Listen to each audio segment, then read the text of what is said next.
이 시간 엄진섭 집사님 나오셔서 성경 말씀 봉독해 주시겠습니다. 말씀은 역대상 25장부터 1절부터 9절까지입니다.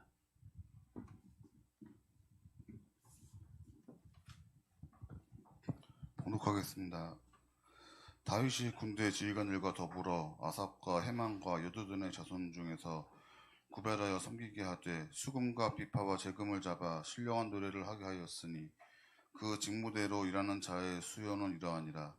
아삽의 아들들은 삭굴과 요셉과 느다냐와 아세렐라니 이 아삽의 아들들이 아삽의 지휘 아래 왕의 명령을 따라 신령한 노래를 하며 여두둔에 이르러서는 그의 아들들 그달리아와 스리와 여사야와 시므이와 하사바와 마띠디아 6사람이니 그의 아버지 여두둔의 지휘 아래 수금을 잡아 신령한 노래를 하며 여호와께 감사하며 찬양하며 헤만에게 이르러서는 그의 아들들 부기야와 마따냐와 우시엘과 스부엘과 여리못과 하나냐와 하나니와 엘리아다와 깃달디와 로맘디에셀과 요스부 가사와 말로디와 호딜과 마사시옷이라. 이는 다 헤만의 아들들이니 나팔을 부는 자들이며 헤만은 하나님의 말씀을 가진 왕의 선견자라. 하나님이 헤만에게 14아들과 3딸을 주셨더라. 이들이 다 그들의 아버지의 지휘 아래 재금과 비파와 수금을 잡아 여호와의 전에서 노래하여 하나님의 전을 섬겼으며 아삽과 여두둔과 헤만은 왕의 지휘 아래 있었으니 그들과 모든 형제 곧 여호와 찬송하기를 배워 익숙한 자의 수요가 288명이라. 이 무리에 큰 자나 작은 자나 스승이나 제자를 막론하고 다같이 제비 뽑아 직임을 얻었으니 첫째로 제비 뽑힌 자는 아삽의 아들 중 요셉이요 둘째는 그달리아이니 그와 그의 형제들과 아들들 12명이요. 이 시간에는 목사님 말씀 전하실 때 많은 은혜 받으시기 바랍니다. 박수 한번 쳐드려요.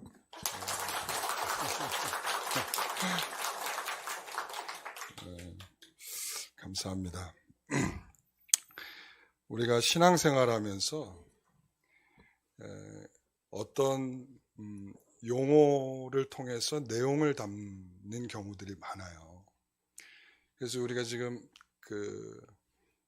교리한 울자를 하고 있는 것도 대단한 내용들을 많이 배우기보다 어떤 용어 하나를 배우는 것을 되게 중요하게 지금 생각을 하고 있거든요. 왜 그런가 하면 그 용어 하나에 우리가 생각하는 신앙적 내용들을 굉장히 많이 담을 수가 있거든요. 그래서 제가 이렇게 하는 겁니다, 이렇게 쓰는 겁니다, 이런 용어들을 제가 이야기를 드릴 때 여러분들이 조금 더 귀담아 주시면 좋겠다 이런 생각이 들어요. 그래서 제가 우리 어린이 주일 안 합니다 라고 했을 때도, 그리고 어버이 주일 우리 안 합니다, 우리 이렇게 하지 않습니다 라고 했을 때 우리 성도들은 이제 거기에 이제 동의를 지난번에 다 하셨기 때문에 그렇구나 하셨단 말이에요. 그러니까는 우리가 그런 용어들을 안 쓰는 게 우리가 왜 안 쓰느냐?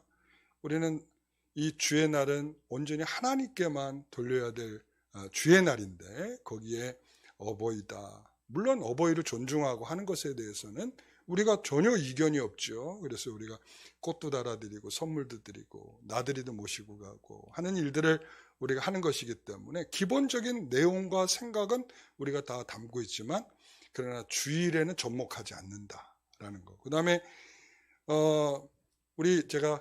제가 성가대 이런 표현 안 쓰죠. 찬양대 이렇게 이런 것들. 그 다음에 우리가 제단 이런 거, 우리가 구약적인 용어들, 성전, 우리 이런 표현들은 우리가 쓰는 것은 적합하지 않다. 우리는 다 예배당에 와서 예배하고 그 다음에 하나님 앞에 정중한 예배로서 우리가 드리는 것이기 때문에, 그러니까 용어라고 하는 것을 우리가 안식일 이런 표현 안 쓰듯이 주의 날 이렇게 주일 이렇게 하듯이 우리가 용어가 새로워졌으면 우리가 그 새로운 용어들을 사용하는 것이 좋다라는 것이죠. 그래서 우리 성도들께서도 좀 그런 부분들, 왜냐하면 우리가 컬러가 같아야죠. 목사가 계속 이야기를 하고 있는데 우리 성도들은 다른 이야기를 하시면 안 되니까 우리 성도들도 그렇게 담아주시면 좋을 것 같습니다. 오늘 말씀의 제목은 신령한 노래를 부르라라고, 혹시 여러분들 작년에 우리 이제 여기 와서 우리 찬양대 그 헌신 예배를 드렸을 때 어떤 본문을 했는지 혹시 기억하십니까? 네, 맞습니다. 오늘 본문이었습니다. 그리고 오늘이 딱 1년째 되는 날입니다. 우리가 이사 와서 첫 예배를 드려 그냥 막 어수선하게 시작했던 그 시간이 엊그제 같은데 벌써 1년이 됐습니다. 와, 세월 빠르죠? 그렇습니다. 우리가 이렇게 빠른 시간을 살고 있어요. 이 빠른 시간 속에서 정신 똑바로 안 차리면 우리는 어느덧 주께서 부르시는 그날 앞에 서게 될 것입니다. 그러니까 우리는 좀 더 어떻게 보면 주께서 우리에게 허락하신 그날까지 좀 더 의미 있게 살아갈 수 있는 그런 시간들이 되어야 할 줄 압니다. 작년에 헌신 예배를 드리면서 제가 이 본문을 통해서 설교를 드렸습니다. 우리 서장로님 참 감사해요. 내가 아무도 기억 못하고 있으면 어떡하나 그랬는데 우리 서장로님이 기억해 주고 계셔서 너무 감사하고, 오늘 또 이 본문을 제가 들고 서게 된 것은 이 부분에 좀 더 집중적으로 신령한 노래를 부르라 라고 하는 부분을 오늘도 좀 더 집중해서 말하려고 합니다. 구약 성경에 보게 되면 찬양대가 처음 결성된 것은 바로 이 역대상 25장에 처음 이 찬양대가 구성이 되는 것을 보게 됩니다. 근데 실질적으로 찬양대와 좀 비슷해 보이는 그런 그룹들이 있긴 했었죠.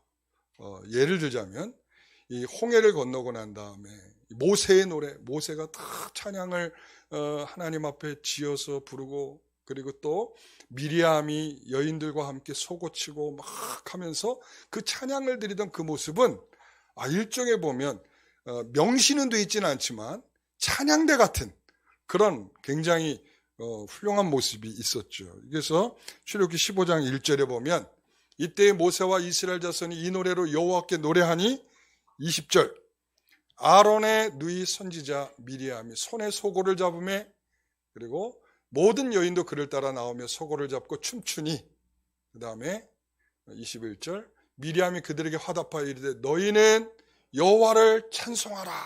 그는 높고 영화로우시며 말과 그 탄자를 바다에 던지셨음이로라 하였더라. 굉장히 그 멋진 찬송을 하나님께 지어 부르게 되는 것을 보게 됩니다.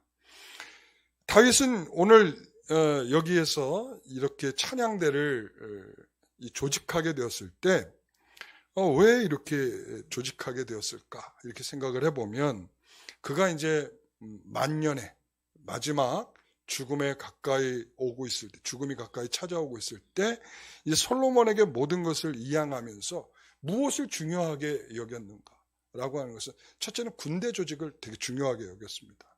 군대 조직을. 그 다음에 군대 조직뿐만 아니라 레위인들을 어떻게 조직할 것인가, 이런 문제들.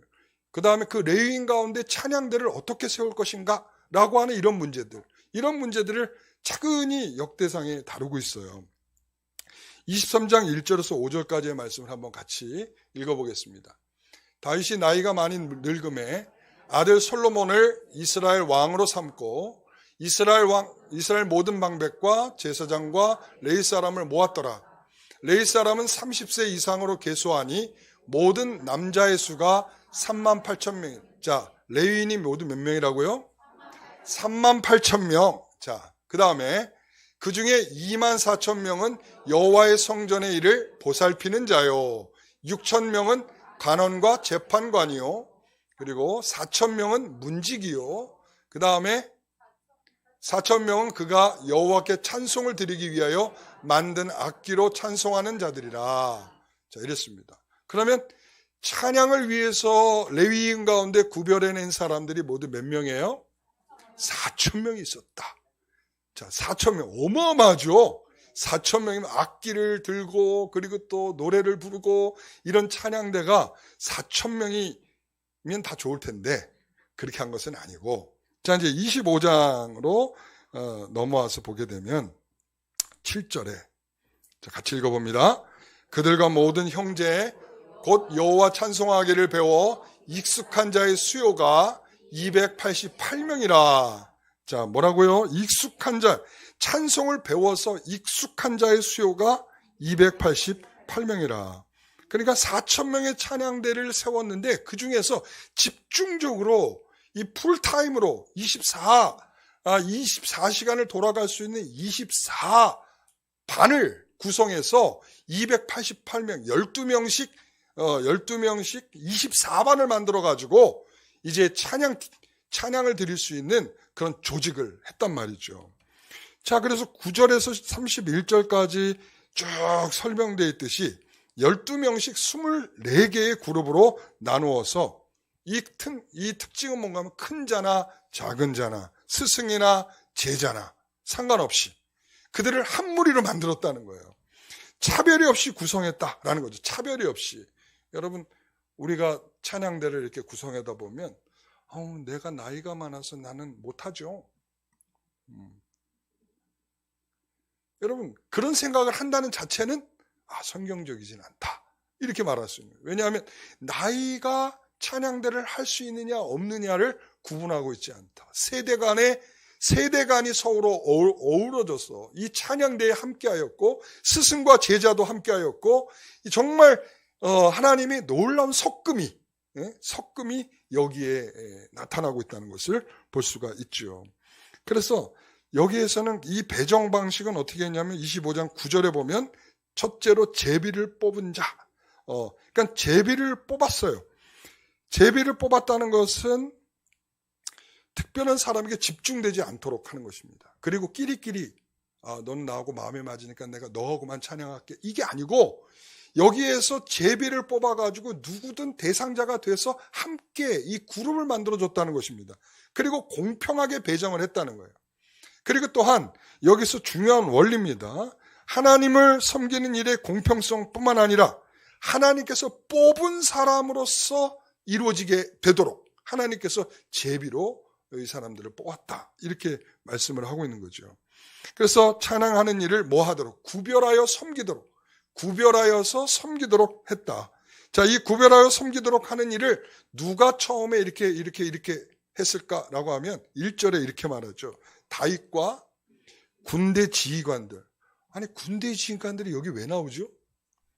요거는 좀 해석적인 문제인데, 다윗의 사역의 리더들이죠. 그러니까 여기 레위에 속하는 사람들 가운데 리더에 속하는 사람들이 다윗과 함께 이 일을 준비토록 했다는 것입니다. 가장 이상적인 모습이라 이렇게 보면, 다윗의 독단도 아니고 어떤 한두 사람의 의견이 아니라 이것을 잘 조직할 때에 누군가의 여기에 리더들이 다 동참해서 이 일들을 함께 꾸려나가도록 했다라고 하는 것이죠. 여러분, 그래서 항상 중요한 건 뭐냐면 서로 의논하는 바가 좀 있어야 돼요. 의논은. 우리가 왜 당회를 그렇게 우리가 이렇게 충실하게 하는가?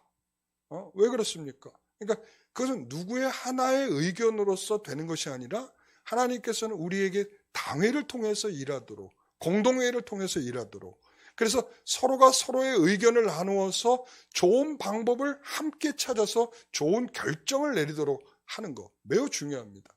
찬양대도 마찬가지예요. 찬양대도 누구 한 사람의 의견으로서 모든 일이 돼가는 것이 아니라 서로 리더들이 함께 의논하고, 이거 어떻게 하면 좋겠습니까? 이거 이렇게 하면 좋겠습니까? 하고 서로 간에 이렇게 의논하듯이 하는 것이 매우 중요한 방식 중에 하나다라고 하는 것을 말할 수가 있어요. 그래서 이상적인 교회는 모든 사람의 각자 하나님 주신 소명과 직분에 따라서 움직이고 사역하는 공동체인 것입니다. 그러므로 그런 것들을 조금 더 관장할 수 있는, 그런 것들을 또 이야기해 줄 수 있는 그런 리더들의 역할들이 그래서 중요한 거예요.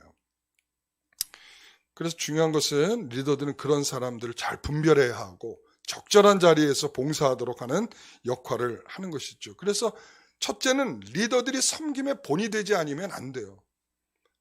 그렇죠. 리더들이 섬김의 본이 되주지 않으면 절대로 그 공동체는 건강하지 않습니다. 제대로 돌아가지도 않고, 왜 그러면 앞에서 헌신해 주지 않는데 뒤에서 말로만 이렇게 하십시오 그러면 누가 헌신을 하겠습니까?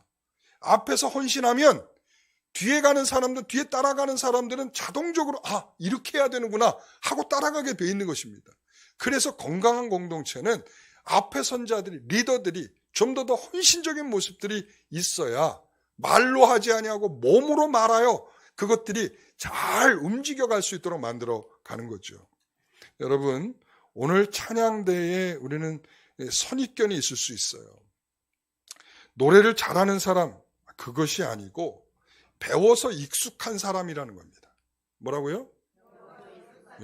이거 굉장히 중요한 거예요. 잘하는 사람이 아니에요. 잘하는 사람. 그럼 우리 다 오디션 보고 들어와야죠. 오디션 보셨어요? 오디션? 안 봤죠? 왜 오디션 안 보고 뽑냐면 우리는 그럼 정말 성실하게 하겠습니까? 오케이, 알겠습니다. 이거죠. 여기에서는 선천적인 가능성이 아니라 후천적 가능성을 말하는 거예요. 선천적이라면 재능이겠죠. 하나님이 나에게는 특별한 찬송의 능력을 주셨어. 이게 아니라 하나님, 저는 주를 위해서 찬송하는 것이 너무 기뻐요.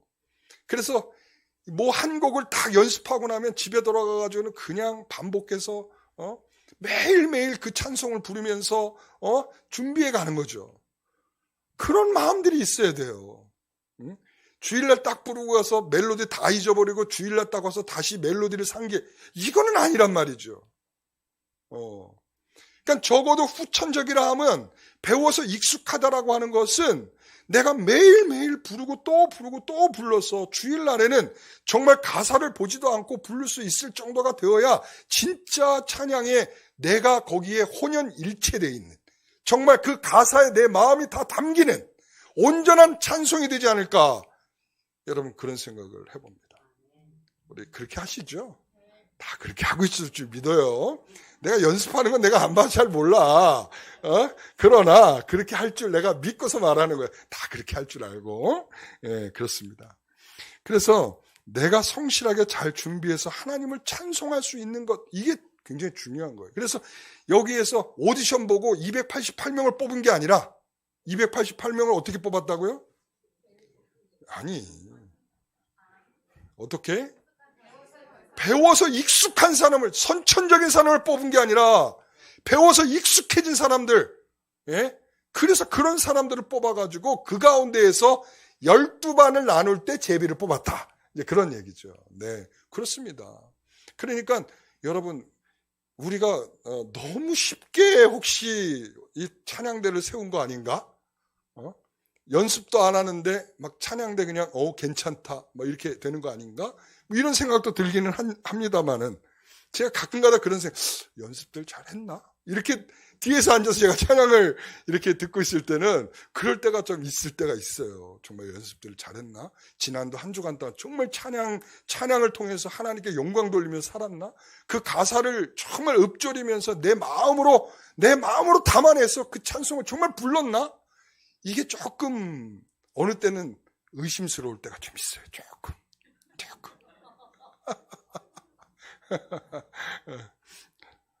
자, 그래서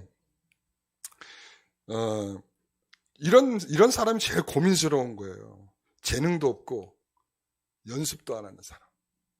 이게 제일 어려운 사람들이에요. 차라리 재능이라도 있으면 딱 한 번 들으면 멜로디가 쫙 나오고 한 번 들으면 딱 파트가 쫙 나오고 이런다 그러면 뭐가 걱정이 있겠어요. 그런데 다 그런 실력들이 안 되죠. 그러니까 더 열심히 정말 배워서 익숙한 사람의 그런 찬송이 되었으면 좋겠다. 그래서 정말 내 마음이 담기고, 그리고 정말 그 하나님께 드리려고 하는 그 열심들이 담겨서 하나님께 부를 수 있는 그런 찬송, 정말 그렇게 되기를 축원합니다. 그래서 우리 찬양대는 다 그런 사람은 없을 거라고 저는 믿어요. 재능도 없는데 연습도 안 해오는 뭐 그런 분들은 없을 거라고 저는 믿으면서 그래서 모든 찬양에 있어서 우리가 그런 마음으로 이 레위인 중에서 찬양대를 뽑는 것은 왜 그럴까요? 왜 레위인 중에서 뽑았을까? 왜 그랬을까요? 이건 뭐냐면 첫째는 봉사하는 사람들이라는 거예요. 봉사하는 사람들. 그러니까 섬기고 봉사하는 것에 익숙한 사람들. 그리고 그 봉사와 섬김은 누굴 위한 것이냐면 하나님을 위해서 섬기고 봉사하는 일에 익숙하는 사람들 가운데서 뽑아낸 겁니다. 그 이유가 거기에 있는 것이죠. 그러니까 이것은 정말 진심으로 하고 그리고 이 섬김을 즐거움으로 할 수 있는 그런 사람들 가운데서 이 일을 뽑은 것입니다. 그래서 이러한 정신으로 해야 된다. 아무것도 바라지 않고 아무 것에도 개의치 않고 오직 하나님의 집을 봉사하는 마음으로 이 찬양을 드릴 수 있는 사람들이어야 한다라고 하는 것을 말씀드리고 싶어요.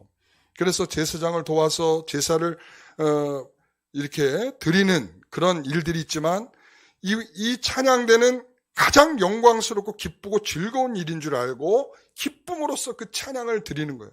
여러분 그래서 이 찬양대는 만약에 제사가 이렇게 행해지고 있잖아요. 그럼 제사가 시작되는 그 순간부터 마지막 끝날 때까지 뭐 하는 거냐면 찬양대는 그냥 찬양만 하는 거야. 찬양만. 그러니까 처음 시작부터 마지막까지 여기에서 제사가 행하고 있는데 일종의 뭐냐면 제사의 꽃처럼 이 제사와 이 찬양은 하나님께 다 공통적인 드려진다는 거예요. 제사도 하나님께 드려지는 거예요. 전적으로. 특히 번제, 태워서 그 향기와 연기와 냄새를 하나님께 드리는 것입니다. 그게 헌신이거든요. 헌신이라고 하는 것은 자기 것이 남겨지지 않고 다 태워서 하나님께 드려지는 겁니다. 그게 바로 제사라면 그 옆에서 함께 동일한 마음으로 찬양을 드리는 사람도 이 제물을 태워서 하나도 없이 하나님께 드려지듯이 찬양을 통해서도 그러한 향기가 하나님께 드려질 수 있는 그런 찬양이 되어야 된다라는 것이죠. 그래서 제사와 찬양은 분리할 수 없고 예배 시간에도 그렇죠. 찬양과 예배가 분리될 수 있습니까? 없죠. 없습니다. 여러분 그래서 찬양대는 굉장한 사명감을 가지고 있어야 돼요. 첫째는 찬양대는 전체 성도들의 회중의 찬양을 이끌어가는 사명감이 있어야 되고 그리고 이 특별 찬양을 할 때에는 이 특별하게 그래서 제가 지휘자를 어떤 음악성 때문에 뽑는 것이 아니었던 첫 번째 이유가 거기에 있던 거예요. 정말 이것을 내용을 신학적으로 이해하고 그것을 해석하고 분석해서 성도들에게 그 찬양을 특별한 찬송을 드릴 때에 그러한 신학적 이해를 가지고 찬송을 드릴 수 있는가, 그런 해석을 할 수 있는가, 이 문제가 되게 중요한 문제예요. 그러니까 좋은 멜로디의 찬양곡을 찾아서 찬송을 하는 것보다 더 중요한 것은 진정한 가치 있는 내용으로 하나님께 찬송을 드릴 수 있는가, 이게 문제죠. 그래서 목사가 선포하고 있는 메시지보다 어느 때는 찬송의 메시지가 더 강력할 수 있다. 전 그렇게 생각을 합니다. 네. 그래서 오늘 신령한 노래를 부르라고 하는 첫 번째 내용이 바로 그겁니다. 신령한 노래는 바로 그렇게 하나님의 말씀처럼 살아있고 그리고 하나님의 말씀처럼 생생하게 하나님의 음성처럼 들려질 수 있는 그런 것이어야 된다. 네. 아까 우리 엄진섭 집사님 성경책 다 읽으시는데 걱정됐어요. 배가 많이 고프구나. 힘이 없더라고요. 이 하나님의 말씀을 읽을 때도 정말 정확하게 내용이 전달되도록 우리가 그리고 설교할 때도 정확하게 하나님의 말씀들이 전달되도록 그리고 찬양대의 찬양이 드려질 때도 정확하게 그 내용들이 들려질 수 있도록 이 내용이 어떨 때는 기도일 수 있어요. 기도의 내용이 담길 수도 있고요. 그분에 대한 전적인 높임과 그리고 그분에 대한 전적인 노래함이 들어있을 수도 있고 여러분 그렇기 때문에 그런 부분들이 우리가 정말 기도하지 아니하고 기도의 내용을 찬양한다. 이건 뭐가 이상하죠. 그냥 그게 신령한 노래일 수 없다는 거예요. 그리고 하나님을 정말 높이는 그런 찬송을 부르고 있는데 우리가 한 주간 동안 전혀 하나님에 대한 관심 없이 살다가 노래로만 입으로만 그게 찬송이 된다고 해서 찬송이 될 수 있는가? 그럴 수 없다는 거예요. 사랑하는 우리 찬양대와 모든 성도 여러분, 우리가 예배를 찬송과 예배가 우리가 어떻게 보면 전적인 하나님을 높이는 일이라고 한다면 거기엔 우리의 삶이 묻어 있어야 돼. 그러니까 삶이 묻어 있지 않은 입술로만 하는 서비스는 그건 하나님이 기뻐하지 않으신다. 전 그렇게 믿습니다. 그래서 이 찬양대는 성실과 진실로 봉사해야 하는 것입니다. 진실을 잃어버리면 찬양대가 찬양대의 사명을 못하게 되어 있습니다. 그래서 여기 한 반이 몇 명으로 구성된다고 그랬죠? 12명이죠. 12명 중에 한 명 빠져도 되죠? 안 되는 거예요. 한 명이라도 빠지면 탈락. 이렇게 되는 거예요. 그러니까 왜? 성실함으로 이 찬송이 드려질 수 없는 입장이 되면 탈락이에요.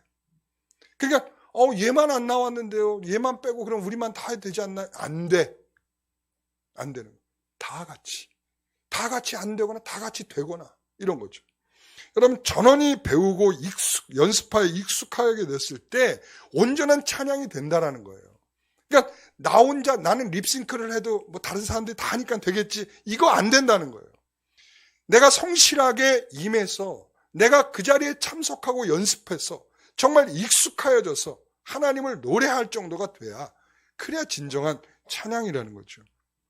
그래서 우리 온전한 찬양이 드려질 수 있도록 찬양대의 찬양은 그 교회 모든 교인들이 어떻게 보면 신앙적인 기본적인 모습이라고도 할 수도 있어요.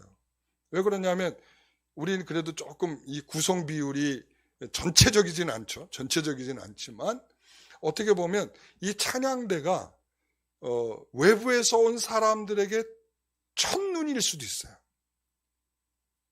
여러분 이해되십니까? 그렇죠? 그러니까 찬양대가 보여주는 이런 상식이 우리 교회의 상식으로 이해될 수가 있단 말이죠. 예를 들어서 찬양대에 앉아있는데 찬양대에서 보통 우리 찬양대는 지금 이렇게 회중석 쪽에 앉아있지만 일반적으로 보면 우리 예전에 다 옆자리 쪽에 탁 그리고 또 상석에 앉아 계시잖아요.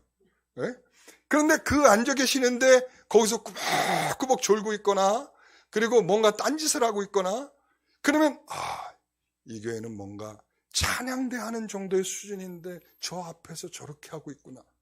그럼 이미 새로운 사람의 시각에는 어떻게 보일까요?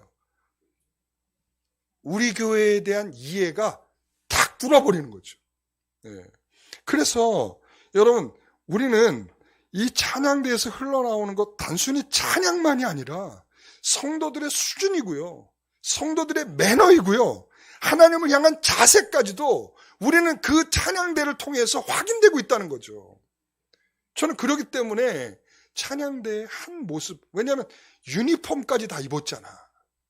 유니폼까지. 그러니까 유니폼까지 다 입고 이렇게 찬양을 하고 있기 때문에 그런 측면에서 보면 사람들에게 눈에 확확 띈단 말이죠. 그러니까 예배 시간에 더 잘 드려야 되고 말씀 시간에 더 집중해 들어야 되고 찬양할 때 회중 찬양할 때도 더 입을 크게 벌려서 찬양을 해줘야만 이 교회는 참 훌륭한 교회구나.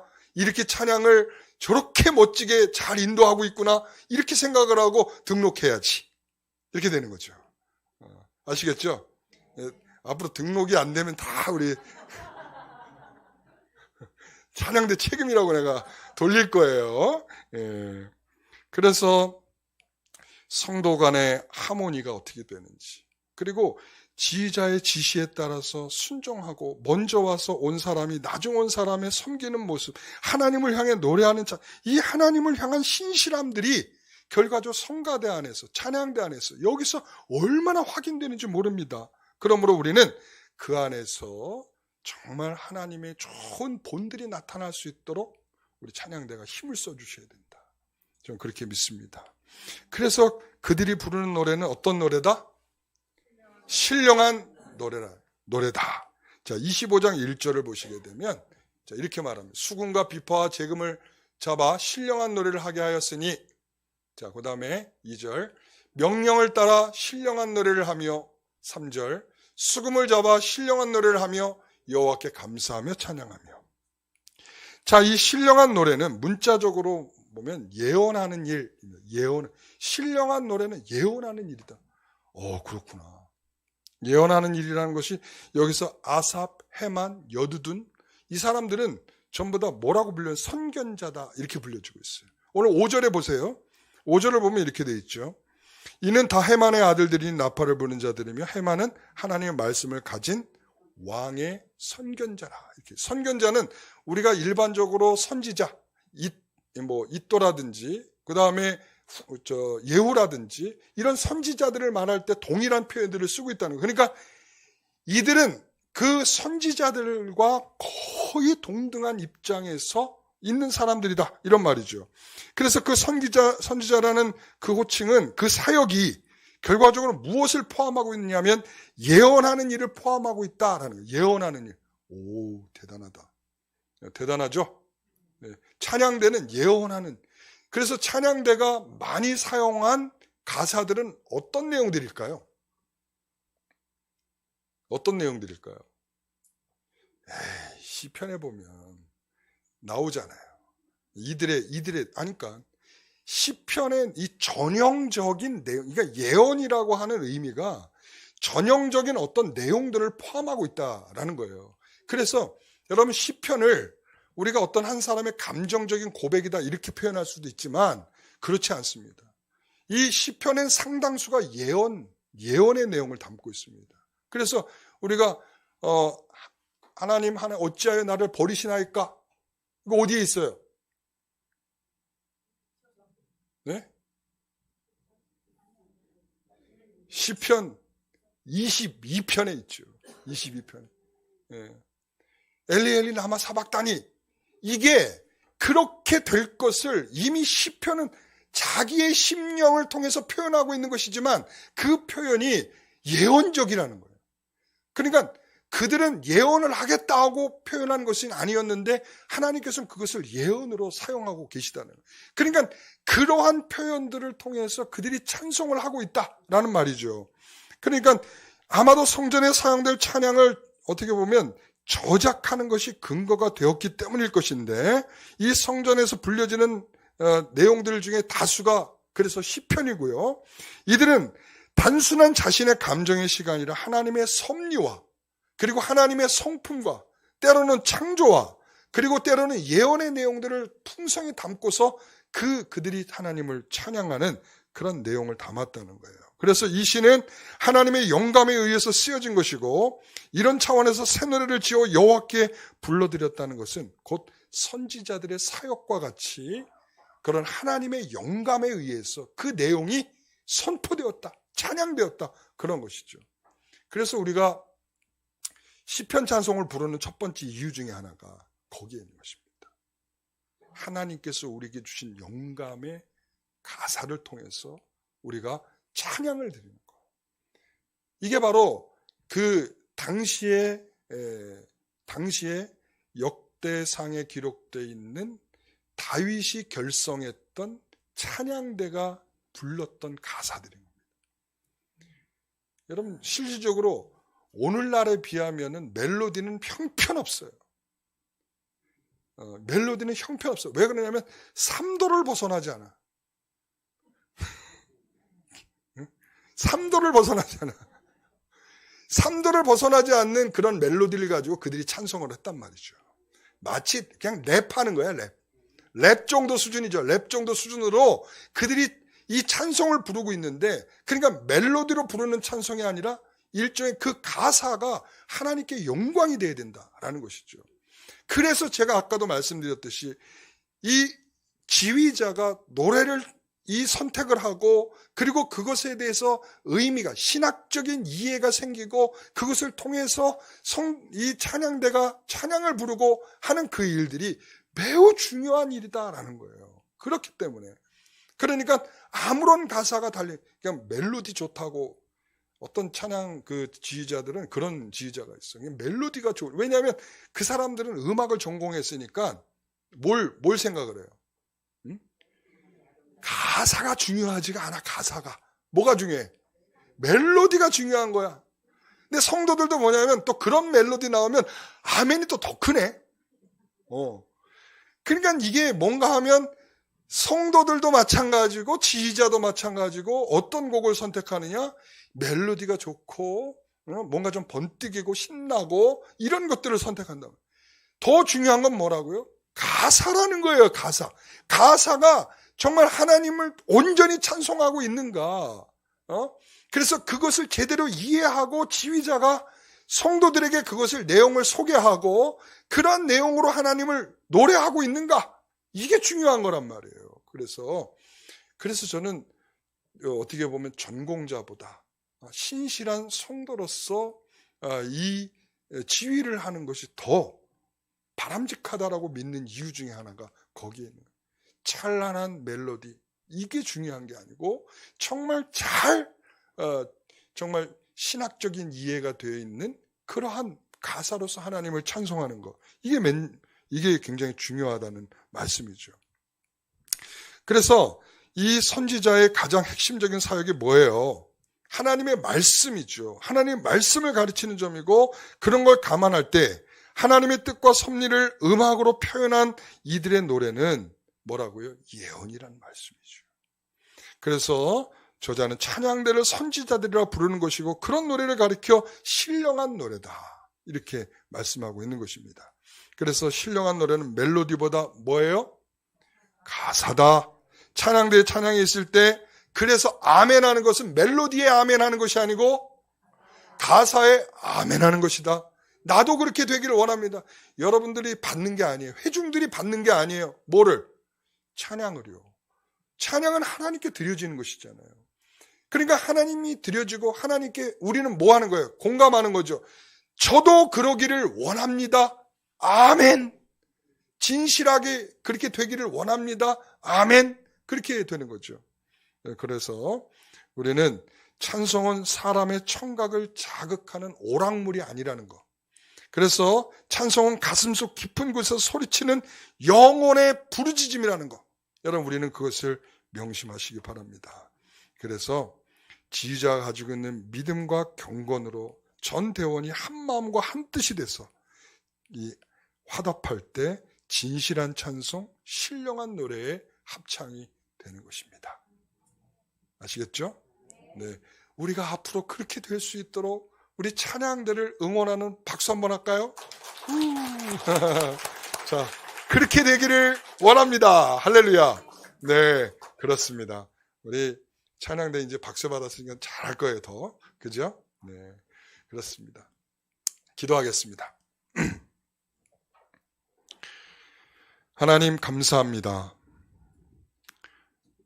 진심으로 이 찬양대를 세우셔서 하나님을 노래할 때에 그 노래가 하나님을 기쁘게 하는 그러한 가사가 담기고 우리의 마음이 담기고 우리의 생각과 판단이 담기고 우리의 삶이 담겨서 하나님께 온전히 드려질 수 있는 그런 찬송이 되기를 소원합니다.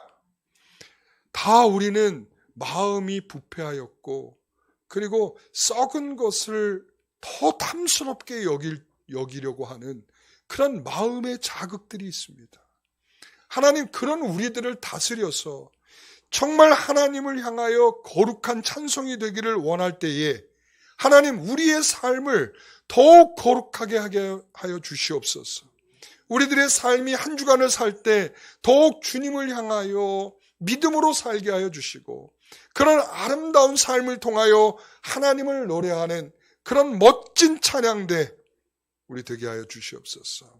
우리 지휘자 그리고 찬양대장 그리고 또한 우리 총무회계 모든 이들이 참 수고롭게 감당하고 있습니다. 하나님, 저들의 수고를 기억하여 주시고 하나님께서 저들의 수고를 통하여서 하나도 땅에 떨어지지 않는 하나님을 향한 아름다운 노래로 드려질 수 있도록 하나님 역사하여 주시옵소서. 감사하며 예수님의 이름으로 기도드리옵나이다.